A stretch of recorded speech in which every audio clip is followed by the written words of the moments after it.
Welcome to The Fight with Teddy Atlas, presented by Dynamic Striking. I'm Ken Rideout, joined as always by the voice of all combat sports, the legend, Teddy Atlas. Teddy, how you feeling?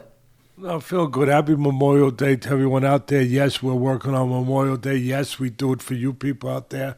We do it for ourselves. We take pride in what we do, and we appreciate having you guys out there that log into this, that watch us every week, that subscribe every week. I hope everybody is still subscribing or telling their friends to subscribe. But the viewership has been very, very immense lately, especially with the big fights that we've been doing, that we've had in this business. A lot of it thanks to the new face of boxing, right? Turkey Al-Sheikh over in Saudi Arabia, but whatever, there's been big fights, there's been interesting fights, big events, big moments, historic moments. We've been getting good views, and here it is, Memorial Day, and instead of being out, or Memorial Day weekend, I should say, and instead of being out eating hot dogs and hamburgers, we're here for you guys to make sure we're consistent, to make sure that week in and week out we bring this, and hopefully it's always something that you want and continue to want us to bring to you, because without you wanting us to bring it to you, we might as well just go eat the hot dogs and the hamburgers. You know what I mean, Sam? I mean, and some cob on the corn on the cob, right? Butter, nice. You know, really, we could do that. But anyway, I want to make sure that the most important part is really not the hot dogs and hamburgers. It's the thanks and the prayers and the thoughts to all our veterans, all our servicemen and women over the years, present day, past, that have given us this country. Without them, without their sacrifice, in many cases, their ultimate sacrifice of their lives. But without them, we don't have this country. We should never forget that. Never, ever, ever forget our veterans. So, anyway, I want to pass out those thoughts to them, and I have to go back to Saudi Arabia. I'm going back to Saudi Arabia. I'm not even over the jet lag. I'm still like half goofy, but a lot of the fans out there say, Teddy, you're half goofy all the time, maybe. But now I have an excuse for being half goofy, that this jet lag does hang with you for a little bit. But maybe I'm going to test a new theory, that when you have jet lag and it's taking a minute to get over it, you just go back to where you got the jet lag. You know, maybe that'll work. But I'm going back. I'm going back Wednesday for that big show that they have next week. The five versus five, Queensberry versus Matchroom. We'll be previewing those fights for you during this show too. The three big ones from that card. Well, they're all big, but we'll preview the three main ones. And yeah, I'll be going back there. I'll be honest with you, I'm tired. My son's going with me. Great experience. Just great opportunity to have him be with me on these trips. But I was ready to bypass this one, to be honest. But it turns out that the good people out there think that felt that I had committed to going, which I didn't realize I had. I'm always trying to be fully transparent, and I didn't really even realize that I had. I had committed to obviously the Usyk and Fury one, but I didn't realize that they felt I committed to both. So obviously I believe that. They tell me that I committed to it, and they felt that I committed to it. That's enough for me. You have to keep your commitments in this world, in this life. So I'm going out there, and I'm still very fortunate that people want me to go there, and that we can have this experience, me and my son together. So hopefully everything will go well. It'll be another good show out there, and we'll be able to report back. We'll be able to report. You got a lot going on next weekend, really, Ken. You got the boxing with what we just talked about, and then you got an unbelievable UFC card with our good friend Dustin Poirier as the main event in that card against Makhachev. Really, unbelievable card. So we'll break all that down. We'll talk about all that. Let's get started. I mean, it was a good. You take me where you want to take me, but it was. I'll just say that. I know we're going to get to Catterall and Taylor. That was the big fight over the weekend, and just a good fight, a really good fight, but not good scorecards. But anyway, we'll go. I'm not saying right now who won, who didn't win, but the scores, the gap of it's just ridiculous. Just ridiculous the way the judges had it just too wide. I don't care who you thought won. It was a 1-point fight, a draw, either way, and to have those scores, I think it's again another disgrace to the sport. Just an embarrassment to the sport.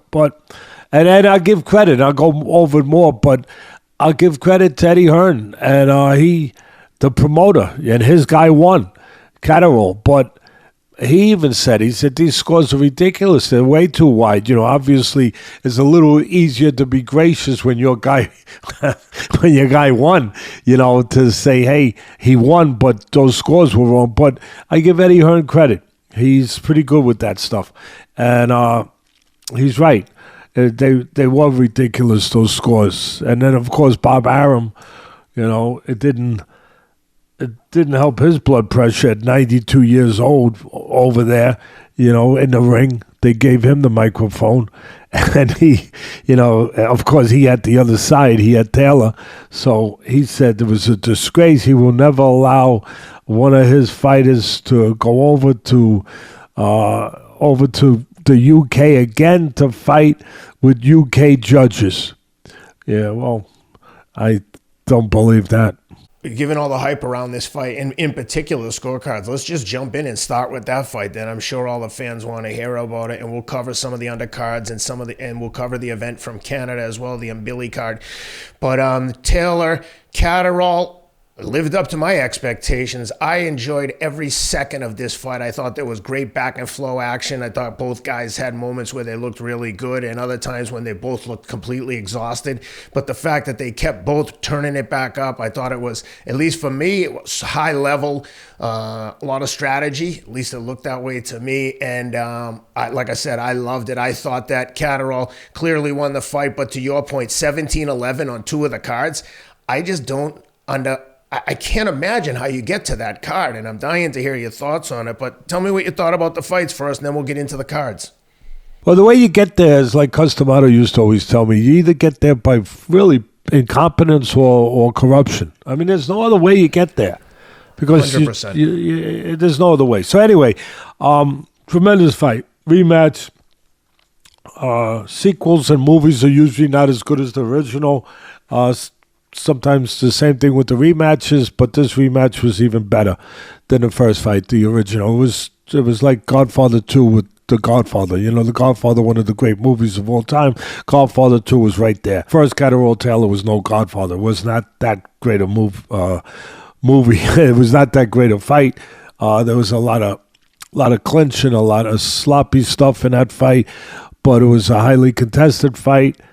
And this fight was tremendous. It was a great fight. And it was great contrasting of styles. First of all, you had two southpaws, so the same thing there. But they go about being southpaws differently. Catterall goes about it being a counterpuncher, owning the outside for the most part. And Taylor goes about it pressing the fight and trying to impose his physicality. He's a bigger, stronger guy. Trying to impose his physicality and his will on the counterpuncher. And that's kind of how it played out. It was a chess match early, and then they started getting into gear. And Taylor was much more cautious this time, but aggressively, but cautiously aggressive, where he was pressing the envelope behind that southpaw jab, because you come in behind the jab to keep the other guy from picking you off so easy, especially when the other guy is Catterall, who's a good guy at picking you off, good counterpuncher. So you come in behind the jab to put bugs on the windshield, so he doesn't see you coming so easy. It's not so easy for him to sniper you, to pot shot you. So, and he didn't get careless. The first time he got careless, he reached in, he got counted a little bit. He was inching his way in. He was coming in again. Aggressive, but cautiously aggressive, being smart, taking little steps, coming in behind that jab, making sure he was buttoned up defensively, looking not to get counted on the way in. And after a real close first round, I thought that he won a couple rounds in a row, where probably the second and third, where he started establishing his tempo, being a guy that's pushing back the counterpuncher and doing it the right way. And then looking to get inside and go to the body. Again, looking to impose his physicality on the less physical guy, Catterall. And then Catterall turned it around. I thought he lost the second and third, and then the fourth round, which, even early in the fight was pivotal. Catterall, I thought, took control in the geometry or the geography of the ring where he needed to, with his style. On the outside, pot shotting, counter punching, putting punches together. I thought that he took the fourth, fifth, and sixth round, and he became the boss, where early on the boss was looking to be the more physical guy. Now the counterpuncher became the boss. He was controlling the tempo of the fight, the rhythm of the fight. And he grabbed those 3 rounds, I believe, the fourth, fifth, and sixth. And the seventh, again, pivotal, because Taylor needed to stop that momentum. And I thought he did. I thought he needed to win that round. I thought he did. And then it was a close 8th round. And I thought Taylor was winning the round, pressing it, doing his thing, which was 2 formulas. His formula was to press behind the jab, go to the body, work inside. I thought he could have worked a little more inside sometimes, where he allowed himself to get clinched, tied up, or smothered himself. But for the most part, that was his formula. Catterall did some inside fighting too, did what he had to do. But for the most part, Catterall counter-punching, putting punches together on the outside, just bursts, like rain bursts of punches and spots. And the 8th round, very close. I thought Taylor was winning the round, pressing forward, doing his thing. And Catterall picked spots, came back towards the end of the round. But I thought Taylor took the round. The 9th round, close, and I gave it to Taylor. The 10th round, Taylor. So you see the pattern here. Early rounds, couple rounds to Taylor, and Ken explained it. Ken identified it right, ebbs and flows, and that's what makes a good fight. The early rounds, few early rounds to Taylor, and then three rounds in a row to Catterall before the fight got out of control. That's what makes good fights. You don't let the guy seize control too long. You take it back. Otherwise, it's not competitive. And then all of a sudden, Taylor gets to a turning point, a really, real critical turning point around the 7th, where he's lost a bunch of rounds in a row, and he goes and grabs a bunch of rounds in a row and changes the flow of the fight. And now it comes down to the end of the fight. And who's going to grab that? And that's what this fight came down for me. 9th round close went to Taylor. 10th round for Taylor. Like I said, he grabs those late rounds, a bunch in a row, probably about 4 in a row. And then the 11th round, huge round, because I thought Taylor, it didn't matter as it turned out, because the judges didn't even have Catterall, didn't even have Taylor in consideration. They didn't consider any of the things I'm talking about right now at all. I mean, their scorecards were made up, or their minds were made up. If the scorecards were made up before the fight, their minds were made up. But whatever. I mean, this fight, of course, was in the UK. in Leeds in England where Catterall's from, and of course the first fight was in Scotland. A lot of people thought, and that's where, of course, Taylor comes from, and that's where people said, well, Taylor got the gift over there. Well, I guess they returned the favor, I guess. And I'm not even talking about who won. I'm just talking about the disparity in the scores.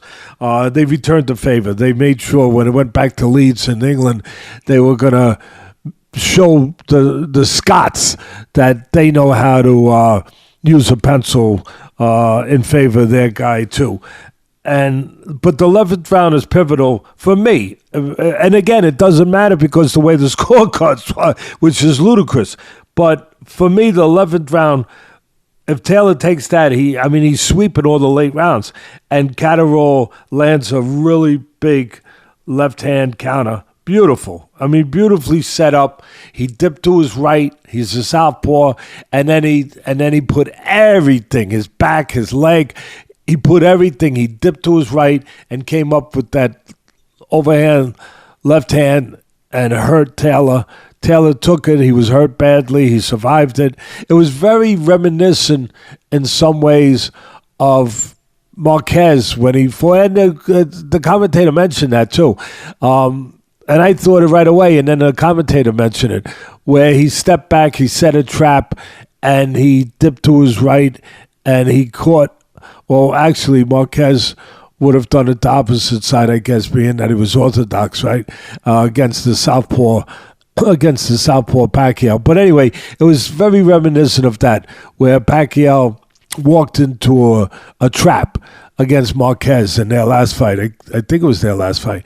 They fought, 3, 4, 5 times? I'm trying to think how many times they even fought, but they had a tremendous rivalry. And both great fighters, both, top Hall of Fame fighters. But Marquez had set a nice trap. Pacquiao walked in a little careless and got caught with a huge right hand. And this time, of course, it was the big, huge left-hand catch in Taylor. But Taylor didn't go down, but he got hurt. So the 11th round, it takes away all that momentum that Taylor had put together. The 11th round goes to Catterall, and then it comes down to the 12th round. And the 12th round, again, reminiscent to me of Sugar Ray Leonard and Marvin Hagler, where it's a close round, but Catterall steals the round with bursts of punches, like Sugar Ray Leonard did in some spots late in the rounds with the great Marvin Hagler, the late, great Marvin Hagler, and of course Sugar Ray Leonard, one of the great fighters of all time. So Catterall stole the 12th, I thought, with those bursts of punches. Here's my scorecard. I'm very, again, very transparent, very upfront that the first round close. I made it a 10-10 round because there was not a lot to separate either fighter. And I made a comment, I even wrote it on my sheet, that there was a lot of close rounds. And obviously those close rounds were all being given to the hometown kid, because there's no other way to explain it. But there were a lot of close rounds. But if you're a good judge and a proud judge and an honest judge, you got to try to find a way to give it to one or the other for one of the reasons that makes up pro boxing, pro scoring. Who's landing the harder, more effective punches for the most part? That is the most important criterion. And so I did that. And I had some close rounds going to Catterall and then some close rounds going to Taylor based on that criterion. So I wound up having it. And a lot of people, obviously it's your choice to say, oh, boo, Teddy, or say, yeah, Teddy, you're saying it right, or whatever. But I wouldn't have had an argument with a draw. It's a point either way. But I had it 115, 114 for Taylor. Yeah, that's what I had. And like I said, I could see a draw. You want to make it the 1 point for Catterall? I just said it. I put myself out there. There was a lot of close rounds. Yeah, go ahead. I don't have a problem. 117. What were they, Ken? 117 to 17-11 on two guys, 116, 113 on the other, all for Catterall. Come on, please stop. Stop. So this is the, for what it's worth, scribbled a few things. That's how I do my stuff. But that's how I had it. I had it like that. It was a good fight. It begs for a trilogy, I think. Credit to both guys. Showed a lot of heart, a lot of skill. They fought their fights for the most part, and they dug down when they had to. It was a terrific fight. I thought that Taylor coming in. I watch guys when they come in the ring. Obviously, this was a huge fight for both fighters. And when I watched Taylor come in the ring, he looked so focused. I always look for that. He looked locked in. And he fought like he was locked in. Obviously, Catterall too. But I was looking at Taylor to see coming, being he's the traveler, being that he's the guy that most people thought, or a lot of people thought he did not win the first one. And he got hurt. It's interesting. Catterall's not known as the puncher, but if you're a good counterpuncher and you catch guys clean with punches they don't see, you can affect them. You can impact them. Also caught him right as he was moving in with a perfect left hand. So he was moving into the punch and just cracked him a good one. Yeah, he timed him nice, so you didn't see it clear. And he hurt him in the first fight. That was the point I was getting to. Nobody expected him to be able to. They thought if there was anyone getting hurt, it would be Catterall getting hurt by the bigger punch of Taylor. But in the first fight, obviously Taylor got hurt too by Catterall. So there it is. It was a good fight. I guess that's the most important thing. Yep. Wouldn't mind seeing a third one there. On the undercard there, one of your favorite young prospects, Paddy Donovan, was in action. Gets the stoppage in the 9th round against Ritson. How'd you like that one? Yeah, no, I liked it because I thought it was a test for Donovan. I think there's a bunch of good Irish prospects. There's a renaissance going on with Irish boxing over there, and it's great. And there's a good bunch of Irish prospects coming up. Dana White has one, or is involved with one. There's a few of them.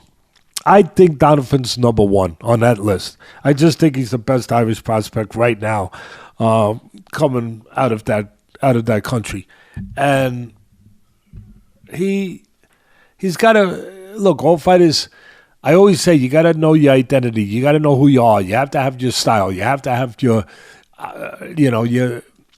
identity. You can't be Joe Frazier 1 minute and then Muhammad Ali the next. You have to consistently know how you're going to make your living. Who am I? And Donovan showed me that. Donovan is, for the most part, a smart guy who likes to control range. He's a southpaw. He's a counterpuncher. Again, he's very cerebral.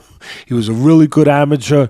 Controls space. You come in 8 inches, he goes back 12. He looks to counter. If you stand in front of him, he puts punches together. He gets off from that southpaw stance.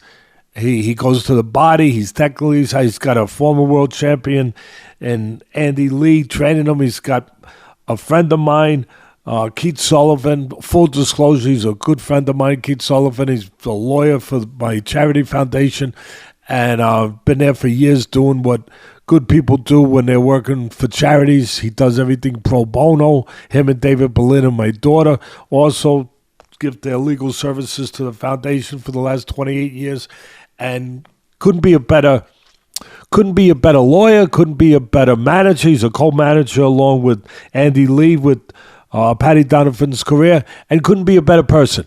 So very happy for him. Andy Lee, same thing, good person, world champion junior middleweight fighter, and now one of the top trainers. He's been doing a great job, not only with Donovan, but with Joseph Parker, who just won 2 really back-to-back mega fights with Zhang and with Deontay Wilder. And Parker's right there in the heavyweight mix now because of those wins. So I just, he fought his fight, but he did something else too. He got tested. I thought it was an important fight in his career because it was a development fight. I thought those fights are so important. Everyone gets the ones that are the record stuffers, where they just stuff the record, where you just get a freebie, like a layup. Really, everyone gets them. Everyone, especially if you're a fighter that's being managed properly, being promoted properly, you get brought up with a certain amount of fights that are gimmies almost.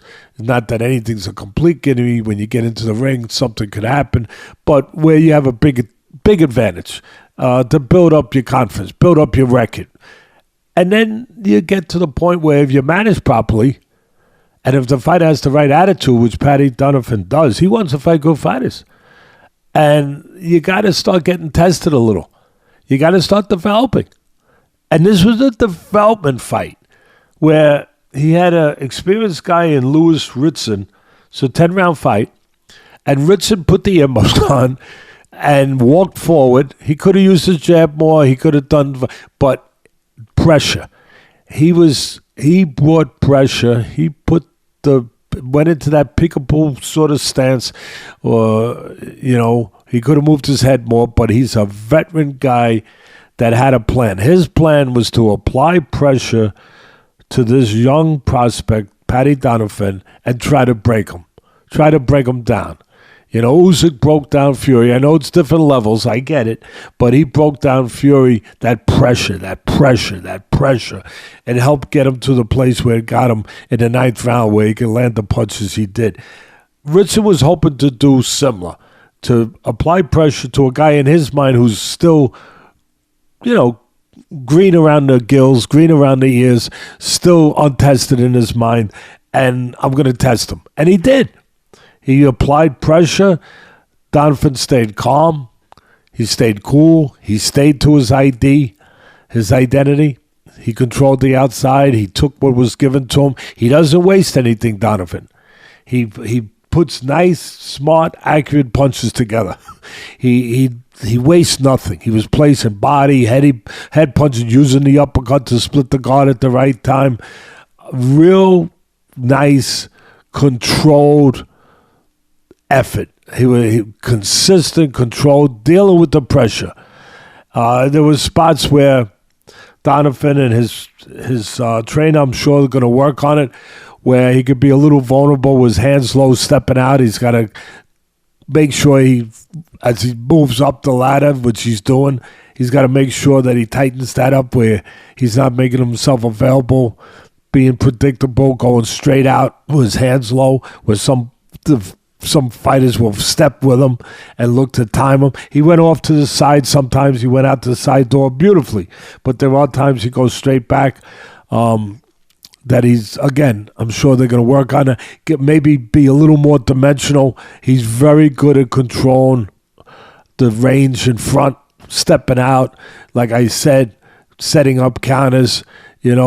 Maybe sometimes he could take it to the side a little bit more. This way he has those options where he's not as predictable. But he did show me another dimension, Ken. And you know what I'm going to call the dimension? Just the dimension of a fighter. Because as the fight went on, and I thought he was winning every round, but there were some close ones because Ritson, again, his plan was to slow him down, to break him down. And Ritson was going to the body. He was landing some jabs. You could see the redness around the right eye of Donovan. So he was somebody was doing that. Somebody was landing something. Not a lot, but he was landing. And he was sticking to his game plan the same way Donovan was, where I'm going to keep pressing, and I'm going to see if I can shake up this, again, untested fight, this unfinished product. And Donovan, the most impressive part was he stayed consistent to what he had to do, stayed steady, didn't falter, didn't evaporate from the pressure, And then all of a sudden, in a late round, I think it was the 8th round, where his trainer, Andy Lee, and him saw a chance to make a change. Instead of just controlling the outside, they decided, okay, we've done that long enough. We've softened up. It's kind of like, it's the Memorial Day weekend, right? So what's a better analogy than saying that it's like tenderizing the steak before you put it on, putting spice on it, tenderizing the steak before you put it on the grill, getting it ready for the grill. Well, Paddy got him ready, Ritson ready for the grill. He was tenderizing him. For 7 rounds, he's tenderizing him. He's taking them little pieces of them. He's hitting them with the jab. He's picking spots for combinations. He's controlling range. He's counter-punching, all that stuff.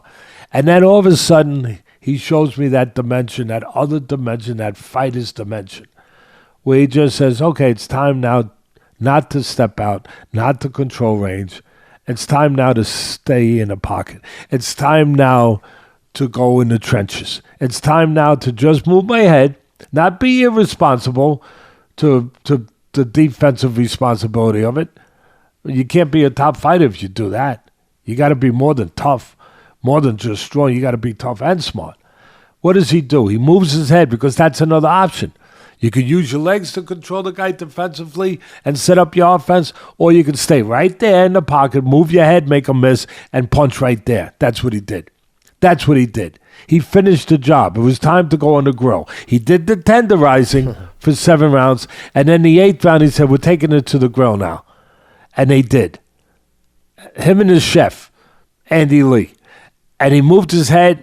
He banged to the body. He went to the other side. Bang! Uppercut. He started breaking down the guy who wanted to break him down.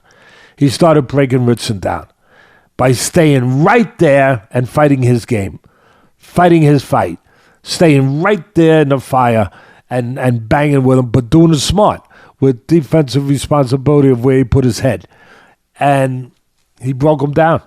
He broke him down. He finished beautifully. He finished the way you want a top prospect to finish. He finished by stopping him in the 9th round. I believe it was the 9th round. And good. Very good, impressive win performance for him. Like I said, he was what I said about a year ago. He's the top prospect from Ireland. And there's some good ones. That was it. Yep. That's a thorough breakdown for the young Paddy Donovan. Before we get on to the next fight, Teddy, let me give a shout out to our friends over at Athletic Greens. Athletic Greens is the all-in-one green drink that's like an insurance policy for whatever your diet consists of.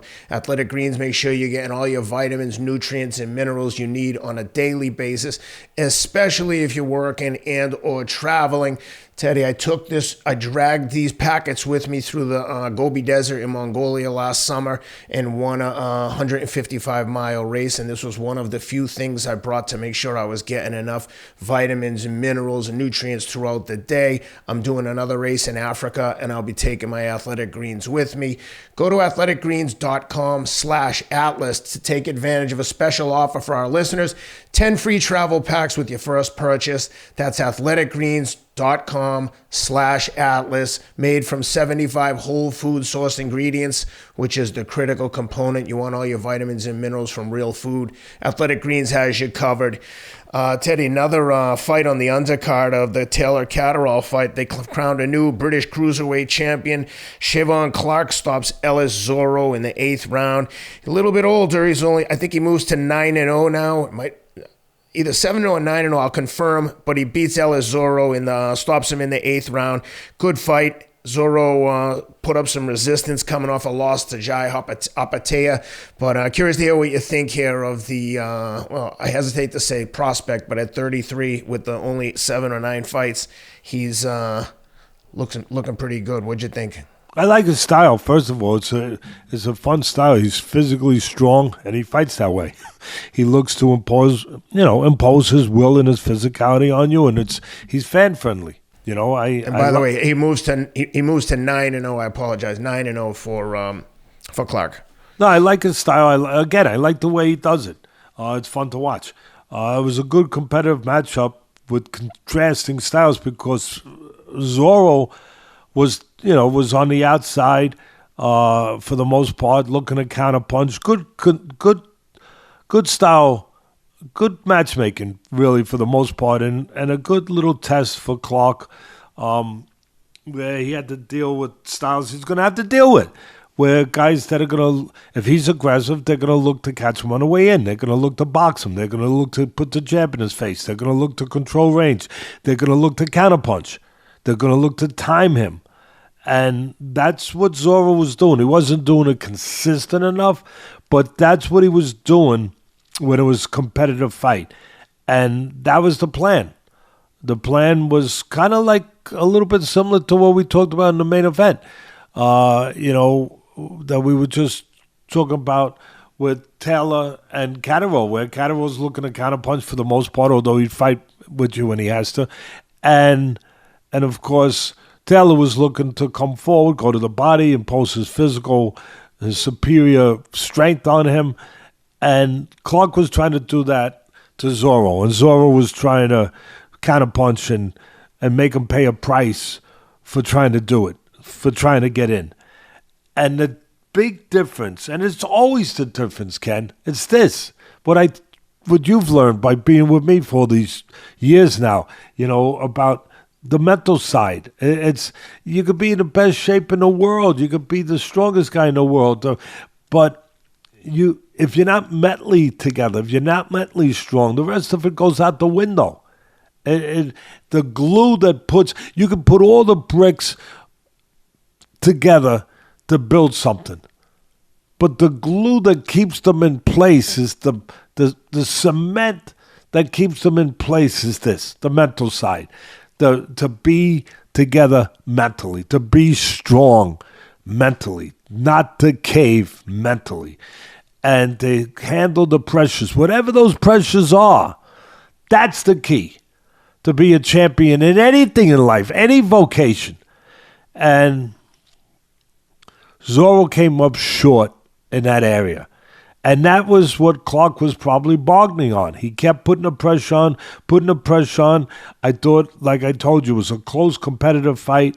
But you could tell, and I could tell, that Clarke was starting to bully him a little bit, starting to break him down, starting to make him doubtful in areas that you want to make somebody doubtful if you can. And Zorro started to deteriorate a little bit. Not so much physically, but as I said, from the pressure, from the lacking of belief that he could handle that pressure. And finally, Clarke got him close to the ropes and timed him with a looping right hand. Zorro was, nobody mentioned it, but it's okay. I mean, the main thing is he landed the right hand and caught Zorro. But before that, he was starting to break him down. But the reason he landed the right hand so clear is he did one of the things that as a trainer is a no-no for me. I mean, it's just one of the biggest no-nos there are. And how many times have you heard me talk about this? Dana White, one time, I was watching a fight with him at ringside. He asked me to sit ringside with him at a UFC fight. I think it was in Prudential Center in Newark. And there was I'm trying to remember, it might have been a women's fight. And all of a sudden I said, just during the fight, I said, if that fighter continues to lead with left hooks in front, she's going to get hit with a right hand, and bang, she got hit with a right hand. And that's what happened here. But it was harder to see, but that's really what it was. And on the replay, if you look for such things, you could see Zorro, again, he was fading. He was against the ropes. The pressure was wearing him, evaporating him. But Zorro led with a left hook in front, and Clarke landed the right hand with that opening, and landed it clean, and it was the end of the night. So it was, like you said, Clarke is no spring chicken, but he's a guy that you like to put on your show because he makes good fights. He's fan-friendly. He's physically strong. He can bang. We'll see now. That was a little bit of a test because of the style contrast, where he's going to have to deal with that and figure that out and make corrections off of that. But then he will fight guys that the mental side of the challenge will be a little steeper, a little stronger. So we'll see. He's worth watching. Yep. Well, let's jump over quickly to Canada last night. There was Christian Mbilli fights Mark Heffron. Not really much to say here. I don't know who benefits from this one. First round body shot knocked him down. I think maybe the first body shot he landed on Heffron. Really uncompetitive. I don't know what is accomplished by that for a fighter like Mbilli's too good to be overmatched like that. But was it just a great shot, or did the guy have no reason being in the ring with him? Well, he knocked out Mark Heffron in the first round with a beautifully placed left hook to the liver. Very reminiscent. I'm using that word reminiscent a lot today.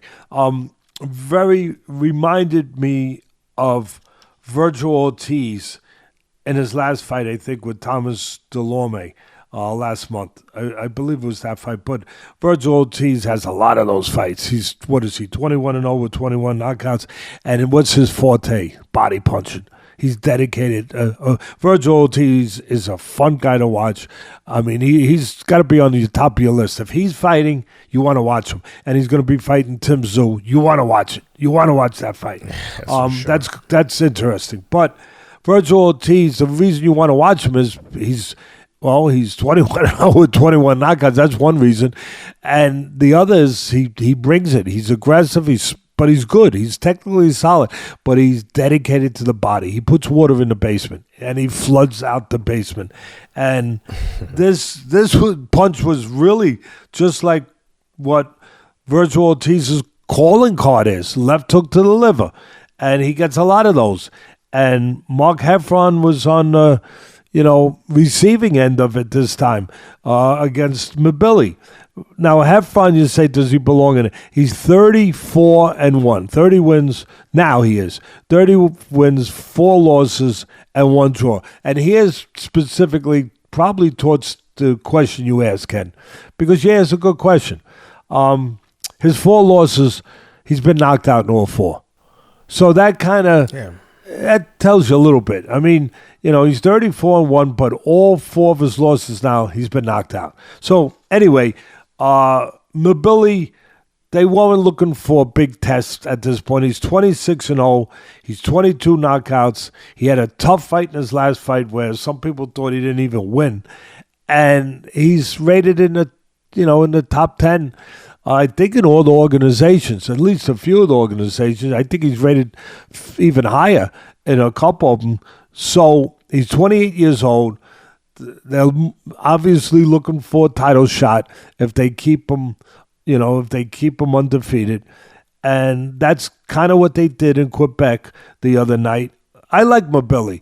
I know he's vulnerable. I know he showed that vulnerability in his last fight, but I like him. I just like his style, his attitude. He brings it. Does he have to tighten up and mix in what he brings offensively with more defensive responsibility? Yeah. But I love his attitude. He's coming to get you. He's coming to get you, and part of coming to get you is dedicated to go to the body. It's no accident he hurt him in the body, because his intentions are to hurt you to the body. He'll mix up body and head, but the body is a big part of his approach, a big part. And he showed it, obviously. And look, he throws a right hand up top, and then he comes back with the left hook, and it was all over. And that's a nice combination. I like to teach that in the gym, because when you throw the right hand up top, if you do it right, you move your head over to the left for defensive purposes to get outside the opponent's right hand. And at the same time, it puts you in position to come back with the left hook underneath. So Beautifully placed, nicely done. He gets the knockout. He stays on track to be getting a title fight soon, I would say. Yeah, interesting. Well, that does it for the fights from this weekend. Let's preview some of the fights coming up. And as you said, you're going back to Saudi Arabia. They're going to give you honorary citizenship over there. But let's talk about some of the big fights. I'll tell you, I have some really close people that have become, when people become your friends closer than you would ever imagine. It happens once in a while. It don't happen too often in life. But sometimes it just happens that you become close to people. You feel a connection to people. And me and my son have that with some of the people over there. Some the people that are involved, in the running of the fights over there with Turkey Al-Sheikh, His Excellency, and Fury's people, Spencer Brown and Ali, who works for Turkey Al-Sheikh, also works in conjunction with Spencer Brown and James and all the people over there that do a lot of the logistical stuff. A lot of the people that are around Tyson Fury, and we have a guy who's become very close. He's like a family member. Yusuf, he's waiting to see us again. Like he can't. He's waiting to see his brothers, and we're feeling the same way. So anyway, that's the positive. That's the extra. That's the that's the cherry on top of an already pretty good Sunday, if you will, that you're being asked to go over there and given that opportunity that you also wind up being around people that you actually wind up caring about. So anyway, hopefully it's a good card. Hopefully it's a good trip. Hope to God everything goes good. I'm with my son again. It's nice, but yeah, you're doing something that's, look, Saudi Arabia's doing a lot of stuff that's rare. Making fights that we weren't getting, unifying the heavyweight title, and now doing team boxing in a way. Five versus five. The promotion team of Queensberry, and Frank Warren versus Matchroom and Eddie Hearn. So it's a different concept, but it's still the concept you need to make boxing healthy again. Good competitive fights. Top guys fighting each other. That's the formula. It's not complicated. It works, and it's working. Yep. Well, listen, I'm gonna let's preview. We'll go down the list of the fights one at a time, and then after each preview, I'll give you the lines from our friends at MyBookie, and we'll see what you like for each fight. Let's start with Deontay Wilder in there with Zhilei Zhang. Surprisingly, Zhilei Zhang, a slight favorite here. It's interesting how the tides have shifted for Deontay Wilder in recent years. But what are you looking for in this one? Listen, both guys are getting older. Both guys have miles on the odometer. Zhang is at least 40. You can look it up for me. He's 40, 41, whatever. And I think he was in 2 Olympics, not 1. Wilder was in 1. He won a bronze medal. But Wilder's 38. So neither guy's a spring chicken. They're showing their age a little bit. He's 41 years old, Zhang. Yeah. And where they're showing their age, where it's showing tangibly in their performance, is with endurance, with offensive consistency or lack of. Where Zhang with Parker, he tired down the stretch. Parker did a marvelous job beating him, but he tired down the stretch. He wasn't able to offensively. He had hurt Parker, dropped him early in the fight, but he wasn't able to consistently, steadily maintain his offensive posture. He tired. And I think some of that's connected, of course, to conditioning. He's a big guy. It's hard for big guys like that sometimes to get into superior condition. But I think it's connected to age also, where his age is part of the reason why he's not able to keep his motor running, if you will, at the velocity that he would want to, and that his trainer would want to, and you would want to if you were back of his. So he, peters out a little bit down the stretch. And Wilder is showing the same signs where he wasn't able to offensively maintain a consistent pace throughout the Parker fight. Now, Wilder has some other issues that he's always had, but he's overcome it with one great asset, power. That great eraser that can get rid of a lot of mistakes real fast. That right hand thunderbolt that Wilder has. It's as good as any puncher has ever had, or any heavyweight has ever had, probably in the history of the sport. It's that good for one shot. The problem is his overall surrounding technique in other areas is not that supportive, where he's out of position, he's not balanced. His technique has been,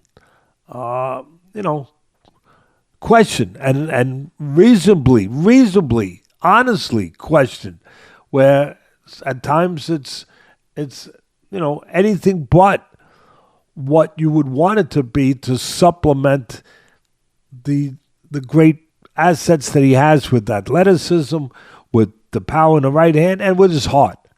He's got great heart. He's shown that in the Fury fights when he got dropped and he came back and then he dropped Fury. But that's another part of my breakdown for this fight. I think those fights took a lot out of him. They do. The Ali Frazier fights, they were almost like that. You don't think Ali and Frazier left a lot of themselves in those arenas, in those 3 fights they had? You don't think that Fury and both of them, that Fury and Wilder didn't leave a lot of themselves in those arenas for those 3 fights? They did. They did. And it shows later. And I think it's showing a little bit. I think that Wilder, those tough fights have taken something out of Wilder. And again, Zhang, 41 years old, I think that it's hard for him to maintain himself at a level that you would want to, and you probably would be able to if he was 5-6 years younger. So that is part of the breakdown. Zhang, a huge man. I think if he uses his jab, Parker showed that you could back up Wilder if you do it carefully, smartly, behind the jab. You could keep him off balance, keep him from really detonating that bomb, the right hand, keep him from being set. I think that would be the strategy if I was with Zhang. You got to do it cautiously. You got to do it buttoned up. You can't get countered with a right hand on the way in. You can't get careless for a second with Wilder. He'll put your lights out. But Zhang, the big monster that he is, use that jab to push Wilder back, keep him off balance. Make sure you're jabbing from the right distance where you're not leaving yourself vulnerable to rights. Give him a feint once in a while to keep him off balance. And keep him off balance. Back him up and look to land your big shots, the right hand off of the jab. That's what I would be looking for Zhang. Wilder, the thing that concerned me about him in his fight with Parker, he wasn't, if you got a bomb like that, like I always said, and Customato always said, having a bomb has no military value if you don't have a missile or means to get it to the target, a missile. You have to have a delivery system. Otherwise, there's no value to it. And his delivery system in his last fight with Parker, I've seen his delivery system look pretty good with Ortiz, where he blinded him with the jab and the right hand was shot like a missile, speaking of missiles, right down the middle, and he knocked out Ortiz in a fight where he was losing. But in this fight with Parker, his delivery system did not look up to operating standards. He was not set to deliver that bomb for the most part. And for the most part, it was throwing 1 or 2 punches that were not accurate, that were wide a lot of times, and then a lot of grabbing and falling in. Again, not balanced, not set. One of his assets for him is he's got a long reach. He's got good height. He should set himself on the outside. Be set to catch his opponents on the outside. Catch them coming in, you know. And you can't do that if your legs aren't under you. So, at the end of the day, I'm going to take Zhang with a lot of trepidation, a lot of, carefully, because one punch, it changes everything. And I'll leave it with this. Having said all of that, Zhang is a southpaw. And what is the southpaw killer that I've always quoted? The right hand. And Wilder's got the right hand. So that makes it really interesting. It's an interesting as hell fight. It's obviously a crossroads fight. It's a career fight for both guys. I'm going to favor Zhang. Let me give you the line in the over-under for our friends at MyBookie. And if you're going to place a bet on the fight, please go to mybookie.ag. Use the promo code ATLAS for a 50% credit on your first deposit. The line on the fight, Teddy, is Wilder plus 130, Zhang minus 175. And the over-under, 7.5 rounds, plus 105 on the under, plus 105 for the over, minus 140 on the under. All right, I'm going to take the over. I don't want to lay 170. I already said it. I'm taking Zhang to win. But I'm giving enough respect and credit to Wilder that I'm not just going to lay 170 so easily because, of his heart and his power. But I would favor Zhang.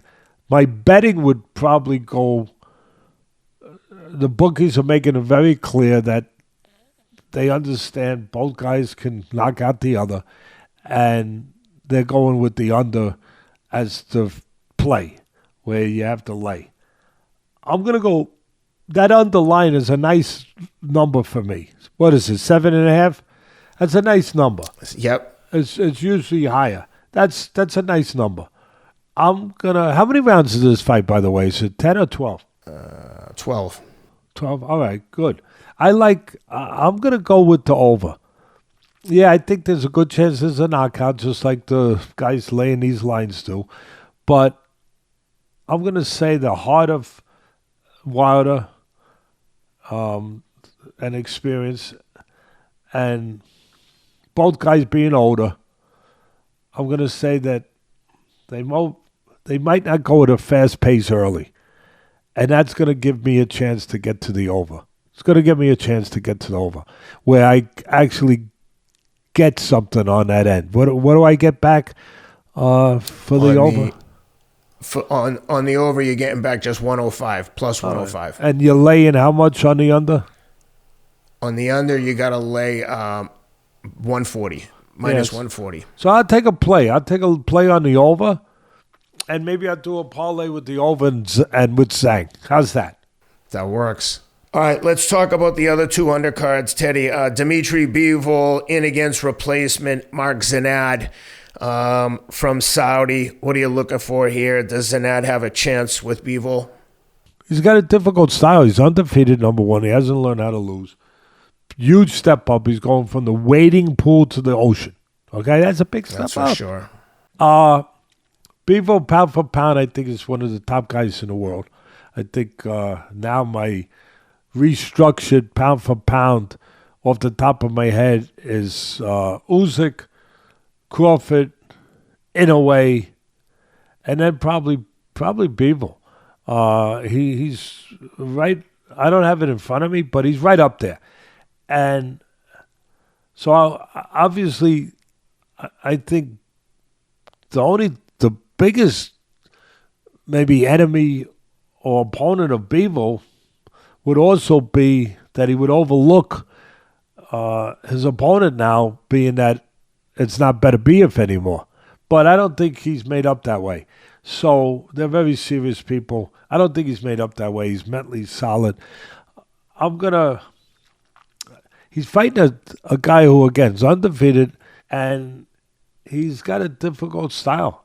He likes to control the outside. He keeps his lead hand very low, but it makes it hard because you can't. It's hard to counter because he's at a distance where it's low, but he's not close enough to really take advantage of it.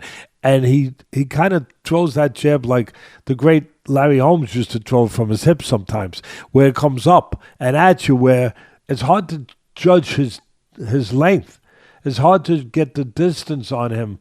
Judge probably. It's very important to judge distance in a fight, where the safety part is and where the danger zone is, where it's safe, where it's dangerous. Where the punches end, where you got to know where they end, so you know whether or not you're in range or you're out of range. And when a guy's got his lead, jabbing hand low like that, and it shoots up, it's hard to get an understanding of that distance. It's hard to measure it, judge it. So he's got that going. That might take a few rounds for Bivol to figure out.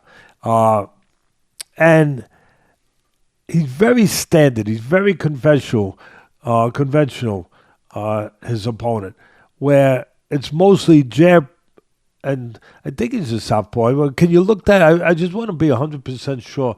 I have it in my head that he's a southpaw. I'll look now, but one quick note. I think I said Mark Zinad. It's obviously Malik Zinad. Yeah, Zinad. Orthodox. He's Orthodox? All right. I think he switches. He might switch. But okay. Yeah, it could be 22-0. I'm glad I asked you. So it doesn't change his style. His approach, his style is the same. He's got his lead jabbing hand, whether it's left or right. So I guess if he's fighting Orthodox, it's left. He's got his lead jabbing hand low. And again, it makes it very hard to judge distance on him. Very hard. He's unorthodox that way. He's very standard and solid with being just conventional with basics. It's mostly jab and straight right hand. If he's southpaw, it would be jab and straight left hand. But it's jab, right hand. It's all basic stuff. Controlling range, looking to use the jab to set the table, and looking to eat with the power punch behind the jab. Like I said, just solid in that area.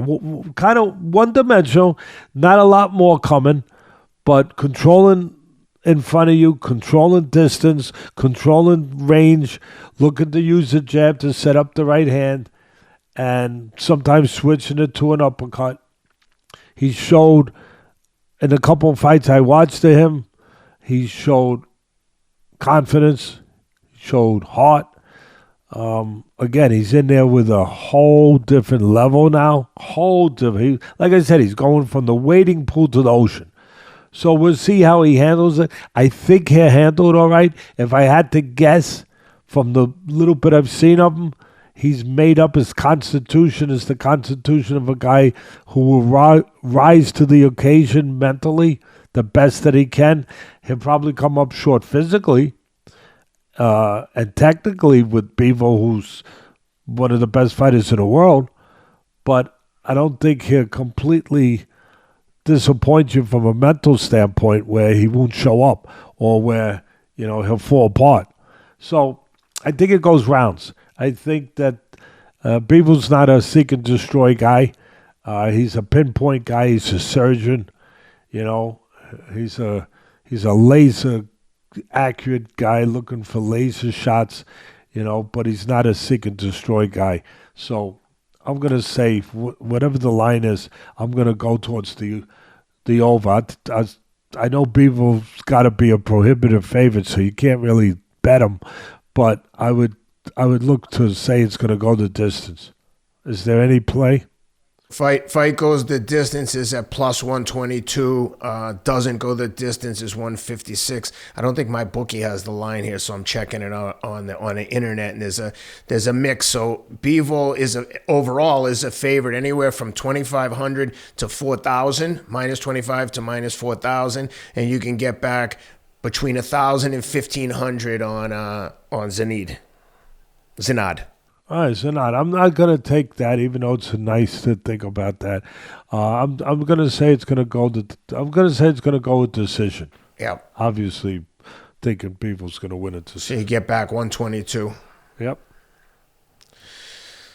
Nice one. All right, the last one that I want to talk to there is Daniel Dubois, Filip Hrgovic. This one may be for one of the belts. I don't know which organization is going to have the audacity to strip Usyk because they got Hrgovic as the number one contender, so they may be fighting for an interim belt or maybe a full belt. I'm not sure what they're going to do, but the thought of stripping Usyk a couple weeks after he unifies all the titles is just insanity. Take gun, shoot No, it's not insanity. Ken, it's called boxing, unfortunately. Just shoot yourself in the foot, whatever you want to call it. So stupid, getting all the attention for all the wrong reasons. I think it's the IBF, but I'll double check. But how do you like... what are you looking forward to in that fight, and who do you like? Good fight, good solid matchmaking, good. It could be a very competitive fight. Both guys are solid technically. And Hrgovic a slight favorite, minus 240 to plus 174 for Daniel Dubois. Look, Hrgovic should be the favorite. He hasn't learned how to lose yet, and he's got a big win over Zhang. Close fight, but I thought he beat Zhang, but it was very close fight. And they both got hurt. He hurt Zhang, Zhang hurt him. And they both ran out of gas a little bit, especially Zhang in that fight. That's another concern with Hrgovic. But he's very standard too. He's for the most part, he's jab, technically solid, hands up, looks to be right in front of you, looks to press the envelope if he can, but he does it with a jab. He does it patiently, cautiously, responsibly. He's standard. He uses jab to set up straight right hand. That's his bread and butter. He'll look to put quick combinations, not with power, but just kind of like quick, good, nice combinations together. Pretty good for a heavyweight. He'll do that in spurts. Dubois is a good technical fighter. His two losses to Joyce and, of course, to Usyk. Joyce was undefeated at the time. Usyk, of course, is the unified heavyweight champ of the world. And there was some controversy there about was it a low blow? Was it a body shot? In that fight. At the end of the day, Dubois did what he did before the Miller fight, which changed his life, which really changed his course in life, the Miller fight, which he was spectacular in that fight. And showed all the things that he didn't always show before. I'll make it simple. People say the heart. But I think any fighter gets in the ring has heart. So I'd say instead of just the heart, he showed the control, the emotional control, the discipline, the want, the desire, the mental toughness that he hadn't always shown. He always showed he knew how to fight. He was winning against Joyce. He was real tight fight with Usyk. And both those fights, he fell apart mentally. He got broken down. There was a degree of giving in, submitting. He reminds me of a guy who I like a lot. Just a good guy, nice guy, and he shocked the world. Buster Douglas. Buster Douglas was a good, solid fighter, like Dubois. The problem with him is when push came to shove, and he got tested in his biggest moments, like with Tony Tucker or whatever, he came up short. He broke down. And people said he wasn't tough enough. He was a quitter, all that stuff. But the bottom line was he was physically ahead of what he was mentally. He wasn't as good mentally as he was physically. But he knew how to fight. He was big. He could punch. He could put combinations. He was technically solid. He could counter punch. He could go forward. Buster Douglas could do everything. He had a great body and size. Dubois is similar to that. And he has a similar track record. When the moment came, he came up short. With all the talent. But he came up short mentally. And then, what happens? We'll deal with Buster first. He fights Mike Tyson, and on that night, he did not come up short. On that night, he lived up to all his promise in every way. On that night, he was a pro. On that night, he was great. On that night, he had plenty of heart. On that night, he had it together. On that night, he did not submit. On that night, He showed a resolve and a constitution that was every bit as championship quality as anybody that has done it. Every bit. He dropped on the floor late in the fight. He got up to knock out Mike Tyson. He was every bit a champion. He behaved every bit of a champion as any champion. And I always talk about it's not enough to fight like a champion. You got to behave like one. It's got to be part of it. He behaved like a champion, maybe for the first time in his life, that he put the whole package together with skills, with technique, and will, and resolve, character. Behaved like a champion. What a night. And Buster Douglas should never be forgotten for that. That was magnificent over in the Tokyo Dome. What an upset, 35-1. One of the greatest sports upsets of all time. And the reason, he was no better than he had been in other fights as far as his physical ability. That was the same. He used it differently that night. He did not give in that night. Like I said, that night he behaved like a champion. That night he was hitting on all 8 cylinders. And the main cylinders was the mental cylinders. He was not going to give in. He was not going to submit. That was exactly what Dubois did against Miller. I know Miller, you don't say he's as good a fighter maybe as Buster Douglas, but this is a guy who was undefeated. This is a guy who got himself all messed up with the PEDs. This is a guy who put all that weight on, and he was very heavy in this fight, 300-something pounds, really. This is a guy, it's unfortunate because he has ability, and he's got a heart, Miller, a lot of heart. But this is a guy who screwed up when he had a chance to fight Joshua. He was dirty with his testing. And then, of course, Andy Ruiz gets the chance, and he capitalizes, and he becomes heavyweight champ, knocking out Joshua. And Miller never got back to that situation. Never got back to what could have been. And then Miller over in Saudi Arabia fights Dubois, and Miller came forward with 333 pounds, whatever. But he showed heart. He came forward. He tried to break Dubois because he believed what everyone else believed, that Dubois could be broken. That, he could fight, but he could be broken like Buster Douglas. He could be broken if you just instill your will on him. And guess what? He tried. He came, I give Miller credit. He fought, man. He took so much punishment. I was worried about him. He took so much punishment. And he came forward, and he kept coming forward all night long to the end, to the very end of the last round when Dubois stopped him. But Dubois did not fall apart. He did not disintegrate. He proved himself that night. He fought for redemption that night. And it was a powerful thing to fight for when you're fighting for redemption. And he showed, for the first time in his career at a high level, a complete fighter, mentally, physically, technically. He did it all. He went to the body, put punches together, everything. Yeah, he got hit sometimes a little bit, stepping out too much. But the battle that night was the battle of will. It was the battle of himself. He was fighting himself that night, and he beat himself. He conquered himself. He conquered those demons. And he got credit for it. I'm giving him credit for it. And I'm breaking this fight down with Hrgovic. All I can say is, if he shows up with that same attitude, that same Dubois, I give him it's going to be a hell of a fight, and I give him a good chance to win. If he shows up with that same constitution. Now, history, does it repeat itself? I don't know. Because the history of Buster Douglas, he never was the same as he was that night with Tyson. The next fight with Holyfield, the great Evander Holyfield, he got knocked out. And he was not the same guy. And look, he made a lot of money. He went up in weight. He came down. He got a lot of stuff. Not everyone can handle making money like that.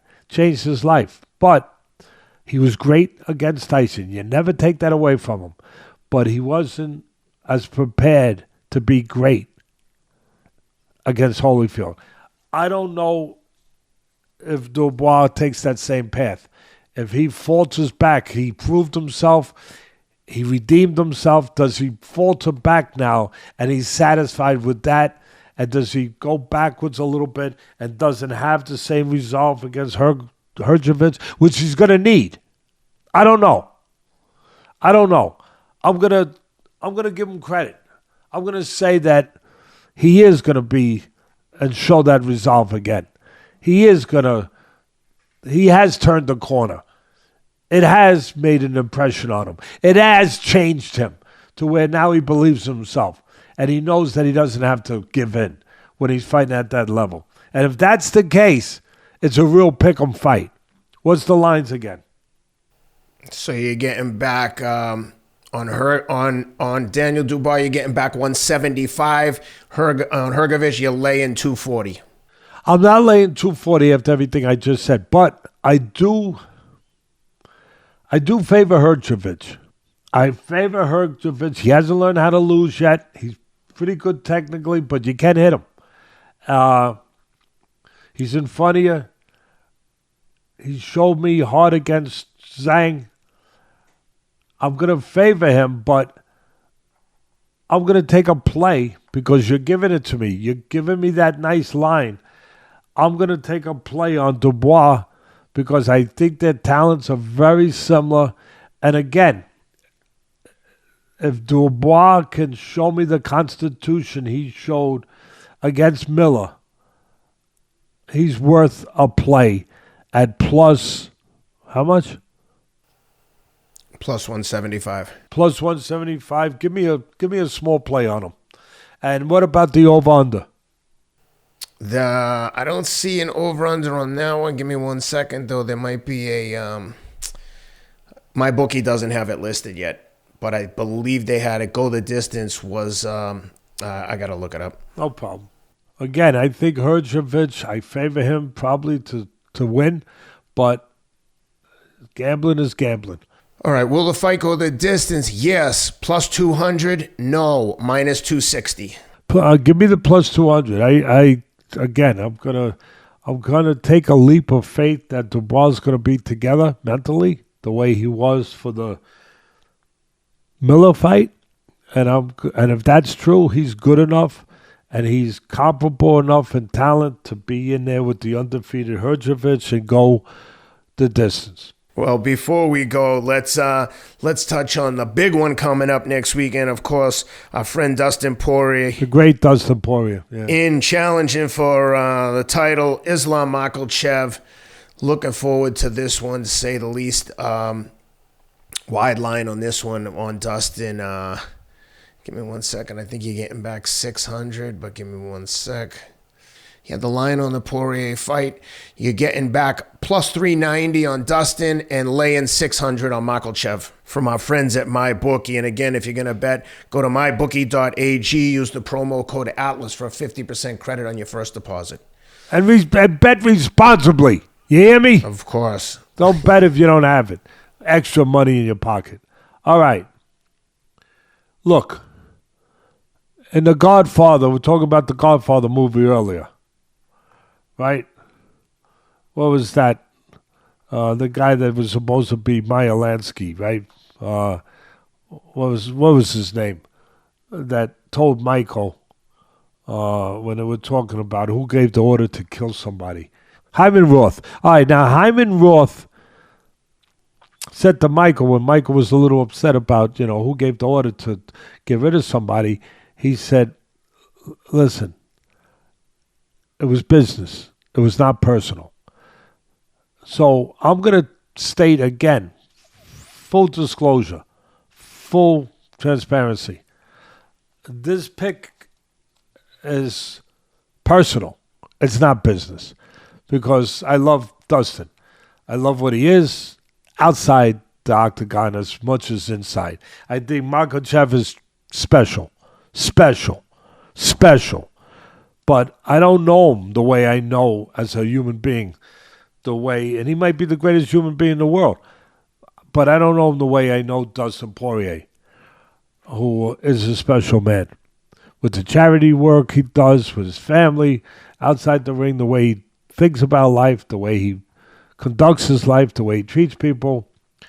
So I'm going to take a play. You're going to give me that kind of... He's getting late in his career. There's no doubt about it. I don't know how many fights he's got left. Only he knows. But he just came off a big upset, a big win. It was an upset win, but it was a big win against an undefeated fighter where he scored a knockout. Dustin is very experienced. He's a good puncher. He's a great striker. He's a great finisher. Makhachev is special. Special on the mat. He's very good striking. He's big. He's strong. He's all of that. I'm going to give my man Poirier a shot to use his experience, his striking ability, and be able to catch Makhachev with one of those assets I just pointed out. With his power, with his timing. He's a good counterpuncher too. With his timing, and then hurt him and finish him. I'm going to give him that. And if that don't work, we know he's damn good on the floor too. I know Makhachev is a monster on the floor. I know it. Don't go crazy out there. I get it. I know what I'm talking about here. But I remember Dustin was this close to having maybe the greatest of all time, Khabib, when he was in Saudi Arabia, in that guillotine. And that's his thing. That's his forte. That is his bread and butter go-to, if you will, when he could get you in that guillotine. And he was this close. If you're just listening and you're not watching, I got my fingers like a tenth of an inch away from each other. It was that close from him having a great Khabib in that lockdown guillotine. So don't count him out on the mat or standing. I ain't counting him out. I love him. I'm giving him a shot, and I'm gonna take a play on him because of that. I'm gonna take a player, and I know what I'm getting into. I know I'm going up against potentially an all-time great, a guy who beat the great Volkanovski twice. The first time was very close. The second time was not, and also part of it was Volkanovski took the second fight on quick notice, but and at a heavier weight. But having said that, and again, full knowledge of what I'm going into. I'm not going in there naive with my eyes closed saying, oh, I didn't realize. No, I realize this monster that Makhachev is, but I also know that Dustin Poirier can be a monster too. There you have it. Well, that's a thorough Memorial Day weekend breakdown, Teddy. Thanks for doing this. Thanks to Rob and Sam, our producers, for working on Sunday so we can spend Monday with the families. Appreciate everyone. I hope everyone is having a great Memorial Day weekend or had a great Memorial Day weekend. And Teddy, safe travels to Saudi Arabia again, and we will look forward to seeing you. But when you get back and hearing about all the action, I'm sure it'll be an incredible event, per usual, from the kingdom. You got anything before we say goodbye? No, God bless everybody. Happy Memorial Day, everyone. Have a great Memorial Day. Enjoy your picnics. Enjoy your barbecues. Most important, enjoy your families, your friends, and your freedoms that you have because of the great veterans of this country. That's it.